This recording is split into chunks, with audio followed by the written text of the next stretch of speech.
ಗ್ರಾಮೀಣ ಪ್ರದೇಶದಲ್ಲಿ ಸರೀಸೃಪಗಳ ಹಾವಳಿ ಹೆಚ್ಚಾಗಿರುತ್ತೆ. ಅದರಲ್ಲೂ ಹಾವುಗಳು ಸಾಕಷ್ಟು ಪ್ರಮಾಣದಲ್ಲಿ ಇರುತ್ತೆ.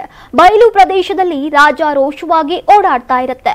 ಆದ್ರೆ ಅಪ್ಪಿ ತಪ್ಪಿ ಕಚ್ಚಿದ್ರೆ ಸೂಕ್ತ ಸಮಯದಲ್ಲಿ ಚಿಕಿತ್ಸೆ ಸಿಗದೆ ಹೋದ್ರೆ ವ್ಯಕ್ತಿ ಸಾಯುವ ಸಂಭವ ಹೆಚ್ಚಾಗಿರುತ್ತೆ. ಈಗಾಗಲೇ ಅನೇಕ ಜನರು ಈ ರೀತಿಯ ದುರ್ಘಟನೆಗೆ ಸಿಲುಕಿ ಜೀವನ್ಮರಣದ ಹೋರಾಟದ ನಡೆಸಿ ತಮ್ಮ ಪ್ರಾಣವನ್ನ ಕಳೆದುಕೊಂಡಿದ್ದಾರೆ. ಆದ್ರೆ ಇದೀಗ ಈ ಹಾವು ಕಚ್ಚಿದ್ರೆ ಅದಕ್ಕೆ ಒಂಟೆಯ ಕಣ್ಣೀರು ಮದ್ದಾಗಿದೆ ಅಂತ ಸಂಶೋಧನೆಯೊಂದು ತಿಳಿಸಿದೆ.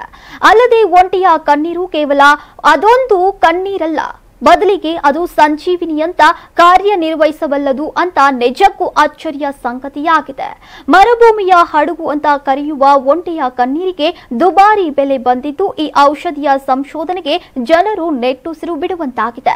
ಪ್ರಮುಖವಾಗಿ ಬಿಕಾನೇರ್ನಲ್ಲಿರುವಂತಹ ಎನ್ಆರ್ಸಿಸಿಯ ವಿಜ್ಞಾನಿಗಳು ಒಂಟೆಯ ಕಣ್ಣೀರಿನಿಂದ ಪಡೆದಂತಹ ಪ್ರತಿಕಾಯಗಳು ಹಾಗೂ ಅದರಲ್ಲಿನ ರೋಗ ನಿರೋಧಕ ಸಾಮರ್ಥ್ಯ ಹೊಂದಿರುವ ಪ್ರತಿರೋಧಕಗಳನ್ನ ಹಾವಿನ ವಿಷಯವನ್ನ ನಿಷ್ಕ್ರಿಯಗೊಳಿಸಿ ಬಳಸಲಾಗ್ತಾ ಇದೆ ಎಂಬ ಮಹತ್ವದ ವಿಚಾರವನ್ನ ಹಂಚಿಕೊಂಡಿದ್ದಾರೆ. ಇನ್ನು ಈ ಸಂಶೋಧನೆಯು ಹಾವು ಕಡಿತದಿಂದ ನೊಂದ ಅದೆಷ್ಟೋ ಜೀವಗಳಿಗೆ ವರದಾನವಾಗಿ ಪರಿಣಮಿಸಲಿದೆ. ಅಲ್ಲದೆ ಈ ರೀತಿಯ ಪ್ರಕರಣಗಳಿಗೆ ಸುಧಾರಿತ ಚಿಕಿತ್ಸೆ ಸಾಕಷ್ಟು ನೆರವಾಗಲಿದೆ. ಅಷ್ಟೇ ಅಲ್ಲ, ಒಂಟೆ ಸಾಕಾಣಿಕೆ ಮಾಡುವ ರೈತರಿಗೂ ಸಹ ಆರ್ಥಿಕ ಚೈತನ್ಯ ನೀಡುವಲ್ಲಿ ಪ್ರಮುಖ ಪಾತ್ರವನ್ನ ವಹಿಸುತ್ತೆ ಎನ್ನಲಾಗಿದ್ದು, ಒಂಟೆಯ ಕಣ್ಣೀರಿನ ಒಂದು ಹನಿ ಹಾವಿನ ವಿಷಯ ಹೋರಾಡುತ್ತೆ ಅನ್ನೋದು ಸಂಶೋಧನೆಯಲ್ಲಿ ಬಹಿರಂಗವಾಗಿದೆ. ಅಲ್ಲದೆ ಸಂಶೋಧಕರು ದೀರ್ಘಕಾಲದ ಸಂಶೋಧನಾ ಪ್ರಕ್ರಿಯೆಯನ್ನ ಕೈಗೊಂಡು ಅಂತಿಮವಾಗಿ ಅದರ ಫಲಿತಾಂಶದಿಂದ ಜನಸಾಮಾನ್ಯರ ವಲಯದಲ್ಲಿ ಆತಂಕ ದೂರ ಮಾಡೋ ಪ್ರಯತ್ನ ಮಾಡಿದ್ದಾರೆ. ಒಂಟೆಗಳ ಕ್ಯಾಮೆಲೆಸ್ ಡ್ರೊಮೆಡೇರಿಯಸ್ ಅಂದ್ರೆ ಗರಗಸ ಸ್ಕೇಲ್ಡ್ ವೈಫರ್ ಹಾಗೂ ಹಾವಿನ ಅತ್ಯಂತ ವಿಷಕಾರಿ ಜಾತಿಯಾಗಿರುವಂತಹ ಎಕಿಸ್ ಕ್ಯಾರಿನಾಟಸ್ ಸೋಚೂರಕ್ಕೆ ಇದರ ವಿಷಕ್ಕೆ ಒಂಟೆಯ ಕಣ್ಣೀರಿನಿಂದ ರೋಗ ನಿರೋಧಕ ಶಕ್ತಿ ನೀಡೋ ಮೂಲಕ ಪ್ರಯೋಗಗಳನ್ನ ಮಾಡಿದ್ರು.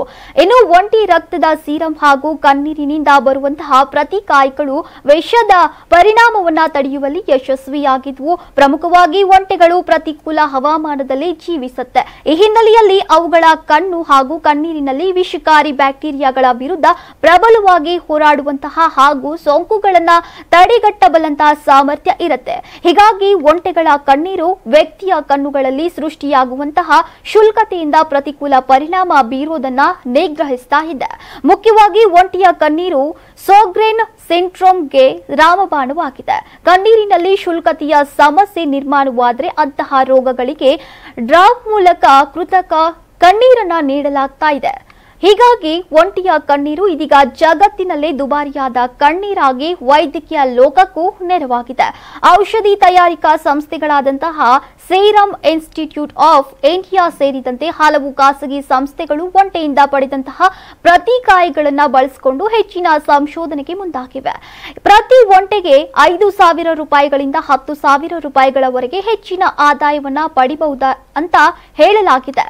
ಇನ್ನು ಭಾರತದಲ್ಲಿ ಒಂದು ವರ್ಷದಲ್ಲಿ 58,000 ಜನರು ಸಾವನ್ನಪ್ಪಿ 1,40,40,000 ಜನ ಅಂಗವಿಕಲರಿದ್ದಾರೆ. ಹಾಗಾಗಿ ಎನ್ಆರ್ಸಿಸಿ ವಿಜ್ಞಾನಿಗಳ ಸಂಶೋಧನೆ ಕಡಿಮೆ ವೆಚ್ಚದ ಸುಧಾರಿತ ಚಿಕಿತ್ಸೆ ಕಡೆಗೆ ಗಮನ ಹರಿಸೋಕೆ ಅನುಕೂಲವಾಗಲಿದೆ. ಬಹುಮುಖ್ಯವಾಗಿ ಗ್ರಾಮೀಣ ಭಾಗದಲ್ಲಿನ ಜನರಿಗೆ ಇದು ಇನ್ನಷ್ಟು ಹೆಚ್ಚು ಉಪಯುಕ್ತವಾಗಲಿದೆ. ಇನ್ನು ಈ ಬೆಳವಣಿಗೆಯಿಂದ ರಾಜಸ್ಥಾನದ ಬಿಕಾನೇರ್, ಜೈಸಲ್ಮೇರ್ ಹಾಗೂ ಜೋಧ್ಪುರದಂತಹ ಪ್ರದೇಶಗಳಲ್ಲಿ ಒಂಟೆ ಸಾಕಾಣಿಕೆ ಮಾಡುವ ರೈತರ ಮೊಗದಲ್ಲಿ ಮಂದಹಾಸ ಮೂಡುವಂತಾಗಿದೆ. ವೈದ್ಯಕೀಯ ಕ್ಷೇತ್ರದಲ್ಲಿ ಮಹತ್ವ ಸಾಧನೆಗಳನ್ನ ಕೈಗೊಳ್ತಾ ಇರುವಂತಹ ಭಾರತ ಸಂಶೋಧನಾ ಲೋಕದಲ್ಲಿ ಇನ್ನು ತನ್ನದೇ ರೀತಿಯಲ್ಲಿ ವಿಶೇಷ ಪ್ರಯೋಗಗಳ ಮೂಲಕ ಜನರ ಆರೋಗ್ಯದ ಬಗ್ಗೆ ಕಾಳಜಿಯನ್ನ ವಹಿಸ್ತಾ ಇದೆ.